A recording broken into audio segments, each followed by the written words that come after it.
Have you been wondering what it's really going to cost to live in the San Fernando Valley? I know it's something that I considered in my moves because when I made my first move, I was actually a little shocked by some of the prices that I came across because I didn't do my research. Since then, I made sure I jumped on YouTube or Google to really look at what my costs were going to be and compare it to how I was living in my current situation compared to where I was going to be moving to. So in this video, I'm going to be going over the cost of living in the San Fernando Valley, things like housing, utilities, car insurance, taxes, to give you a better idea, set your expectations so you don't have that shock factor before you make the move to the San Fernando Valley. All right, we're going to jump right into the cost of living factors here in the San Fernando Valley. Now, I know everyone's number one item is going to be housing. We will hit that in the middle of the video because it is such a large topic, but I am going to touch on our local utilities first, because everything is local, just like real estate. Hello, local utility. Depending on where you live in the greater Los Angeles area, that will determine on how much your utility bill is going to be. And when you live in the valley, you are going to expect to be running that AC quite often, probably a good 6 months out of the year, because it gets super hot here for a long time. You could expect temperatures in the 80s pretty much between May all the way through December, really. It's quite amazing. Now, you do get some cooler days and some reprieve, but it gets hot here, 80s to triple digits. So that AC is going to be your best friend. You want to make sure it's in working order. But besides that, you're going to want to know what it's going to cost to run that bad boy. Now, it depends on how big your house is. Of course, there's a lot of factors. I'll give you an idea of what it costs to run in my house, and then we'll talk about what it would cost for a larger home. Now, your water and power bill are going to be coming onto the same bill because there aren't many choices here in the Los Angeles area, including in the valley. Basically, your water and power is going to be coming from the Los Angeles Department and Water and Power Department, LADWP, and your bill is going to have your water, power, and trash on those. Okay, so we're going to talk about the numbers here. Again, the factors are how big your house is, how many people are in your house, and your heat tolerance. We lived in a 1,500 square foot home. It was 4 bedrooms. We had a family of 4. We've got 2 kids, and we ran the AC a ton during the day and during the night. And our water and power, because they come on the same bill, is between $200 and $350 a month, depending on the season. It's going to be higher during those hot months. Now, the nice thing about the water bill is they do charge a lot here, except they also restrict you on, well, they don't restrict you, but they give you guidance on when you should water and how often you should water. So if you listen to those rules, your water will be cut down a little bit.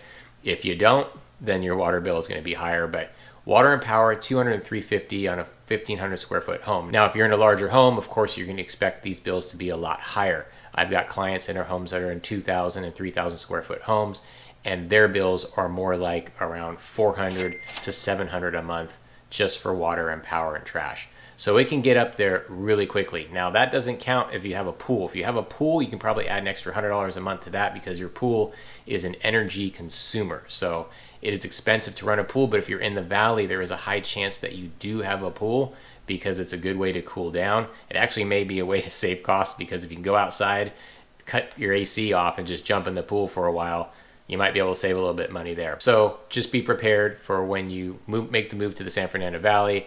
Your water and power are going to be on the higher side. Now, our gas bills are not as expensive, which is nice because a lot of times we are running our gas dryers or gas stoves.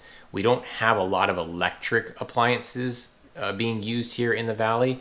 So a lot of it is based on gas, and because natural gas is cheaper, that will help on your utility bills. So the average gas price for my particular home, again, 1,500 square feet, was around anywhere between $15 a month to $120 a month. And that will be based on the time of the year. So the cooler months, December, January, February, those 3 months you can expect the bills to be around that $100 mark for a home this size. And all the other months, you're really only looking at like $15, $20, maybe $40 a month. So a lot less expensive. Now, again, if you are running these utilities in a larger home, you can expect to double or maybe even triple those prices. But it's all relative. So again, it depends on the home that you are going to purchase. If you do have questions when moving here, you can always reach out and I can give you an idea of what your utility is going to run based on the home size that you are looking to buy. And as a reminder, I'm Dave Fine, a licensed real estate agent with the Real Estate Dads right here in Los Angeles. Welcome to the channel, or welcome back to the channel. And as you know, we do tons of videos of what it's like to live, work, and play in the Los Angeles area, including the San Fernando Valley, and as in this video. So make sure you hit the subscribe button and tap the bell to get notified every time we drop a new video. Hit the like button too, so this video can get out to as many people who are also thinking about making the move to the LA area. Now, we are getting tons of people reaching out to us who are thinking about making that move, and we love helping them. So if you are considering relocating, hit us up with a phone call, text, email, and we will make sure to help guide you through that relocation. So let's get into the next topic, and that is going to be how much it's going to cost to commute around the city of LA and the San Fernando Valley. Now, the reason why this is such a big topic is, if you've seen any of our other videos, we have a ton of traffic, so you are going to be in your car a bunch, spend a lot of time there, which means you are going to be idling and wasting and spending your gas. So you're going to want to know how much it's going to cost to run around town.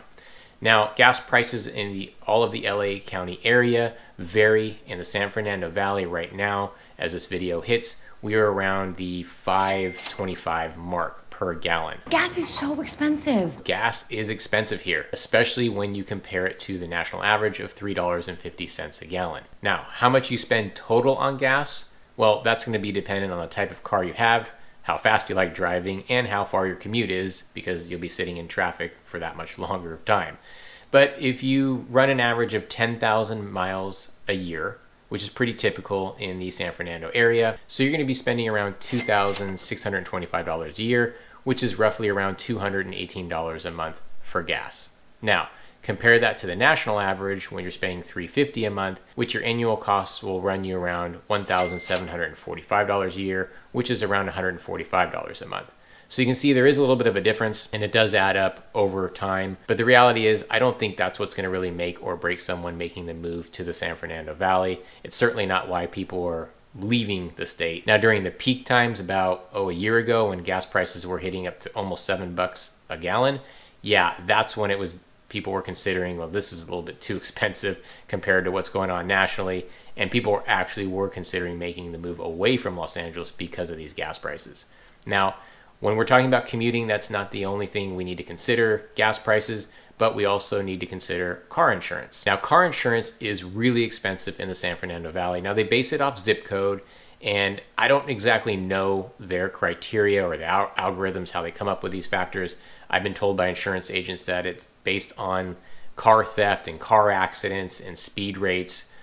So depending on where you live in the San Fernando Valley, because there's many zip codes, your car insurance will be roughly the same, but there could be a little bit of difference. So you can expect to pay around $3,000 a year in car insurance, whereas the national average for car insurance for full coverage is around $1,700 a year. Now, I know when talking to friends and family that live in other states, I tell them how much we're paying car insurance, and they gasp. I mean, they just can't believe it.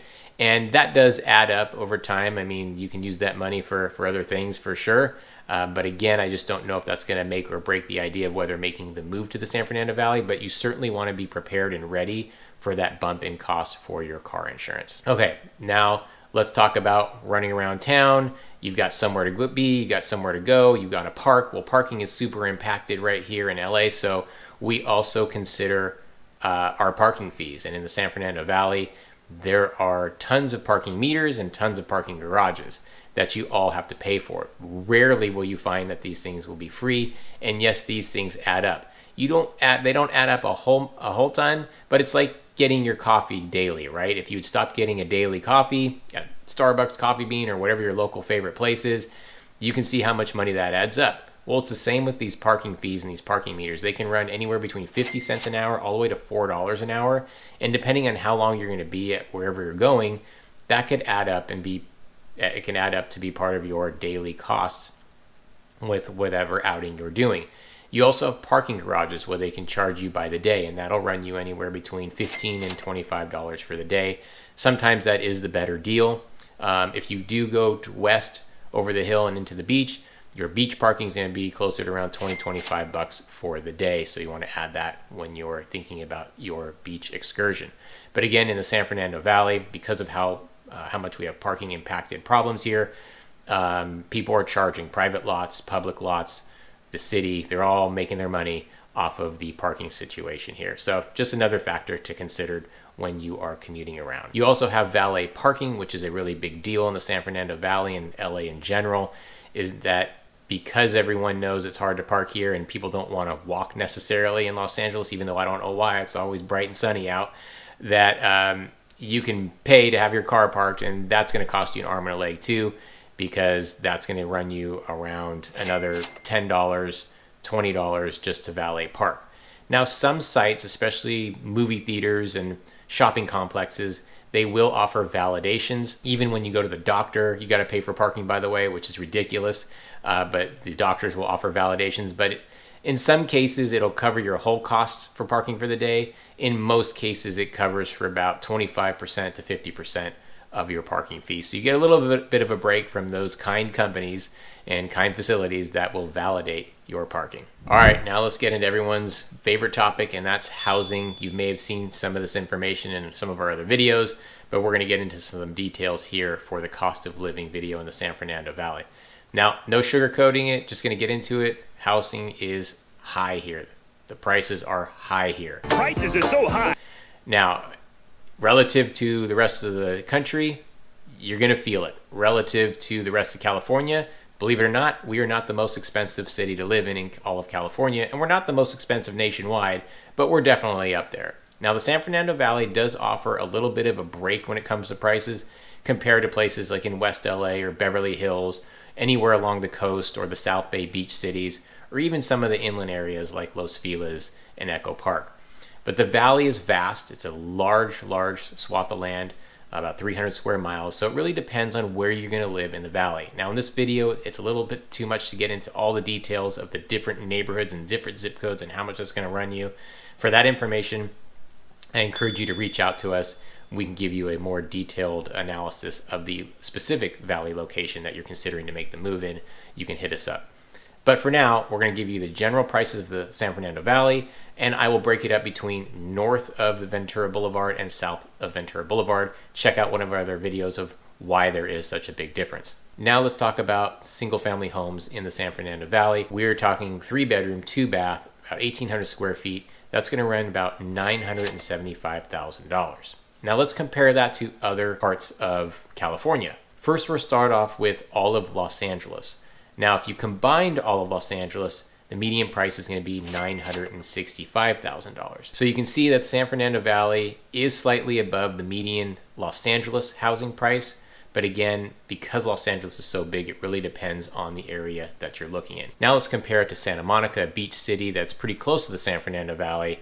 And just to give you a comparison, that same house is going to run you about $3 million. Now, let's not go to the extreme of Santa Monica. Let's go somewhere in between. Mar Vista, which is another popular neighborhood in the Los Angeles area, just over the hill from the San Fernando Valley. That's going to run you around $2 million. So again, you can see when you're comparing it to other parts of Los Angeles, the San Fernando Valley is at a less expensive rate at that $975 median price. Is it the least expensive place in all of LA? No, it's not.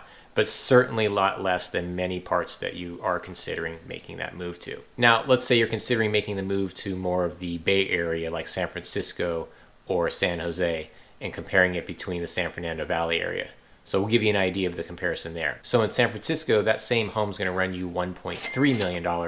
And when you're comparing it to San Jose, the same home is going to run you about $1.2 million. So yes, comparing to where you're most likely moving from, it's going to be a lot more expensive. Or maybe you're moving from places like New York where, housing here is still less expensive than where you're living. But overall, the San Fernando Valley gives you a good bang for your buck.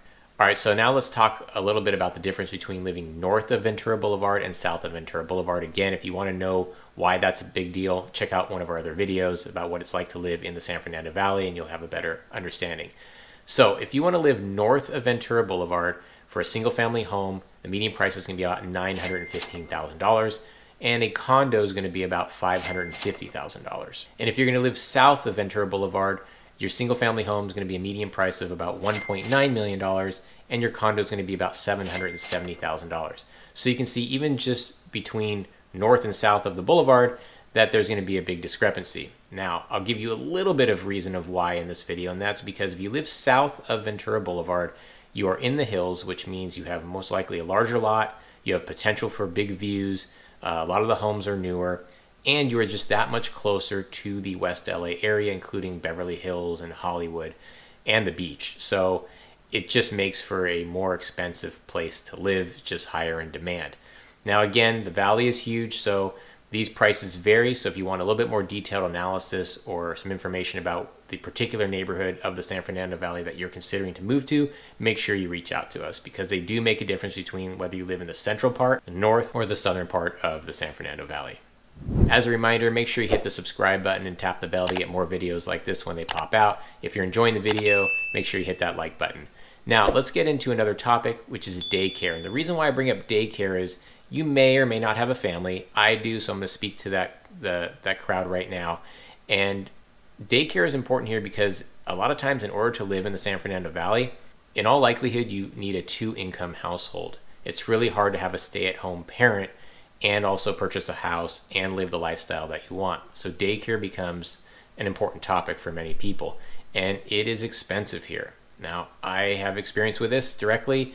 I have a 17-month-old and a 5-year-old who, he's in kindergarten now, but prior to that, he was in preschool, daycare. And so I can give you the idea of what it's going to run you. There's lots of options here, and they're going to vary in price, but we were probably in the middle of the road for what we were paying. For our 17-month-old, we were paying around $2,000 a month. And for our 5-year-old who was in preschool at that time, we were paying about $1,100 a month. That's too high a price. So that's a total of $3,100 a month just in daycare fees. And that adds up really quickly. Yikes. And can take a big bite out of the budget. I was surprised. I was caught off guard. I had no idea how much this was going to run.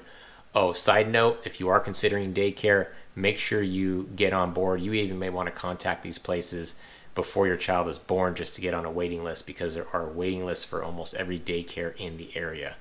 Now, you may think, well, maybe I'll just go the route of a nanny. Well, the nanny's going to run you about $25 an hour, so that's going to add up really quickly too. The way you can kind of mitigate some of these costs is if you have friends or neighbors in the area, you can do a nanny share. If the nanny's open and willing to watch more than one child, you can maybe get a discount for the two. But either way, the cost of daycare is going to be really expensive here, and there's really just no getting around it unless you choose to be a stay-at-home parent. But again, in living in San Fernando Valley, most likely you're going to need that 2-income household. All right, let's talk about the tax man. Yes, everyone's favorite topic, taxes. He's the tax man.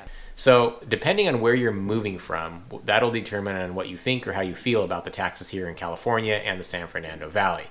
Now, taxes are high here. There's no getting around it. Total, especially when you include your income tax, your sales tax, property tax, everything combined. It's actually one of the big reasons why people are leaving California and the San Fernando Valley to escape to places that have a lot lower taxes, because ultimately it takes a big hit of your take home, because we're not even talking about what the federal government takes from you, just what the state is. And so let's talk about the number one topic, which would be income tax. Now in California, we have 9 different brackets, which is going to be determined on based on your income level.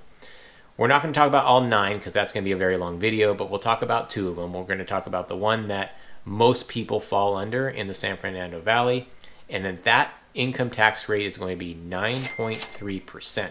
Now, it's not just the 9.3%, which is high, but it's also, they take an additional flat fee of $2,700. So automatically, they're going to take $2,700 from you plus 9.3% of your income. Now, you're wondering, well, what income level do I need to be in for the state to take 9.3%? Well, I'm going to tell you. If you're a single person, then that range is going to be between $61,000 and $312,000. Now, if you're filing married, that's going to be about $122,000 through $625,000.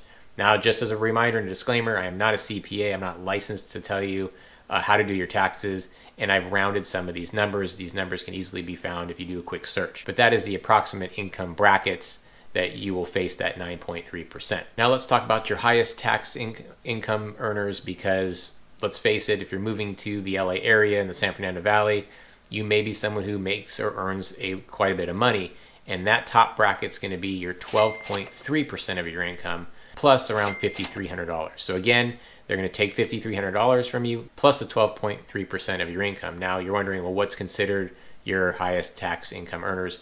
Well, for a single person, we're talking about $625,000 or more. If you're filing married, you're talking about $1.25 million or more. So not all of you are going to fall into that bracket, but again, many people moving to this area are high income earners, so I figured I'd throw that into the video so you have a better idea. Now, income tax isn't the only tax you're going to get hit with, obviously. We have also a sales tax here. Yes, we are one of the states that do have a sales tax, and of course, we are California, we are in the San Fernando Valley. We are going to be one of those highest sales tax rates in the country. And that is at 9.5%. So every time you buy something, you're going to be spending an additional 9.5%. And this hits hard, especially when you're making large purchases like a car, because 9.5% of this car price adds up quite a bit, and it adds up quickly, and there's no way to get around it. But let's say you're not buying a car this year, and you're just doing your daily purchases, your monthly purchases, and if you're spending around $40,000 a year, then at 9.5%, you're spending around $3,800 in taxes. If you're not spending as much, let's say you're doing around $25,000 a year, then you're spending around $2,375 a year just in your taxes at 9.5% for every purchase that you are making. Now let's compare that to the national average, where the national sales tax average is about 6.3%. So if you're spending $40,000 a year at 6.3%, you're spending just about $2,500 a year in taxes. Now again, if you're not spending as much, let's say you're only spending $25,000 a year, then you're spending about $1,600 in taxes. Now again, I'm not sure if this would be something to deter you from moving to the San Fernando Valley, but it is something you should be aware of because it is an added expense, and if you're not used to it, you've got to factor that in when you decide to move to the valley. Now there's one more tax we'll talk about, and that's the property tax. Now property taxes here in California are interesting and they're unique. They're pretty much set. There's something called Proposition 13. Again, I'm not going to get into the details. If you want more information about that, I'm certainly happy to share that with you. But essentially, Prop 13 fixes your property taxes for the state at 1%. Now, property taxes are collected on a county level, but you are fixed at 1% plus the additional municipal taxes that go along with property ownership. So basically what it comes out to on average is a 1.25% property tax rate based on the assessed value of your home. And it doesn't change. The only way it changes is upon sale, when the sales price causes a reassessment of the value of the home, or if you do some sort of construction where you're adding square footage and the city is aware of it and they see that your home has been altered or modified or enlarged, they're going to want to reassess it then. So then you'll come up with a new value of your home and your property tax rate will be based on that. So again, factor in at 1.25%. Now you're asking, well, where does that 0.25% come from if the 1% is fixed from the state in that Proposition 113? Well, it comes from different propositions that we vote on here during our election cycle, things that we vote on to help people with like housing for homeless, more money for education, more money for local roads, street improvements, different local municipal projects that factor into that. So these property taxes, from when you look at research and when I talk to friends and family, are actually on the lower end on a percentage rate, right? But when you multiply that by the cost of housing, your property taxes can actually add up really quickly. So if you're talking about $1 million house, at 1.25%, you're talking a little over $10,000 alone in taxes. When you're talking dollar-wise, it's actually quite high, but when you're talking in percentages, it is on the lower end. But it's all relative, right? It's what's coming out of your pocket, what's coming out of your bank account. That's what's real. So if you're asking me, your property taxes are going to be on the higher side because of how much housing is here in the San Fernando Valley. Now, these are not all your expenses, but we figured these are the major expenses that you're going to face when making a move. It's something, again, that I certainly consider and factor before I make a move, because I'm someone that likes to get all the information as much as I can and have an understanding of what that's going to look like before I live in my new home in my new city. So again, hit that subscribe button, tap the bell to get notified for our new videos that drop. Again, hit that like button if you enjoyed the video so it can get out to as many people who are also thinking about relocating to the San Fernando Valley. We'll see you on the next one.